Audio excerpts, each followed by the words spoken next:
దేశ చరిత్రలోని మరో మహాద్భుత ఘట్టం ఇప్పుడు తుంగభద్ర నది ఒడ్డున ఆవిష్కృతం కాబోతోంది. ఈ తీరాన 108 అడుగుల శ్రీరాముని విగ్రహం ఈ తీరాన ఏర్పాటు చేయనున్నారు కేంద్ర హోంమంత్రి అమిత్ షా. దీనికి వర్చువల్ గా శంకుస్థాపన చేయనున్నారు. అందుకు ఏర్పాట్లు చకచకా జరుగుతున్నాయి. తెలుగు రాష్ట్రాలలో ఇదో భారీ సంచలనంగా మారిందిప్పుడు. పరవళ్లు తొక్కే తుంగభద్ర నదీ తీరాన వెలసిన శ్రీ రాఘవేంద్ర స్వామి మఠం సమీపంలో ఇప్పుడు శ్రీరాముడి ఆలయ నిర్మాణం చేస్తున్నారు.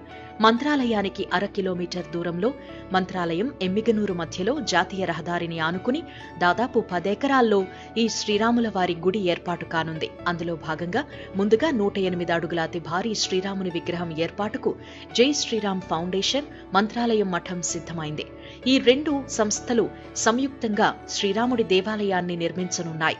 దేశ చరిత్రలోనే తొలిసారి సుమారు 150 కోట్లతో 108 అడుగుల శ్రీరాముని పంచలోహ విగ్రహాన్ని జై శ్రీరామ్ ఫౌండేషన్ సంస్థ, మంత్రాలయం మఠం ఏర్పాటు చేస్తున్నాయి.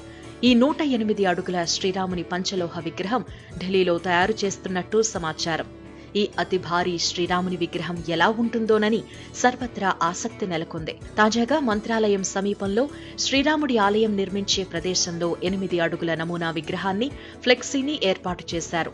మంత్రాలయం రాఘవేంద్ర స్వామి దర్శనానికి వచ్చిపోయే భక్తులు, యాత్రికులు ఆసక్తిగా దీన్ని తిలకిస్తూ ఫోటోలు దిగుతున్నారు.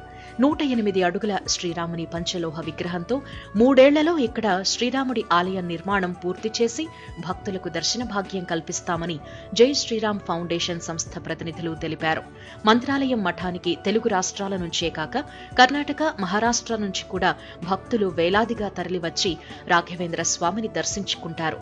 మంత్రాలయం సమీపంలో కొత్తగా ఈ శ్రీరాముడి ఆలయ నిర్మాణంతో మంత్రాలయం ఆధ్యాత్మిక ధామంగా మరింతగా పరిడవిల్లనుంది.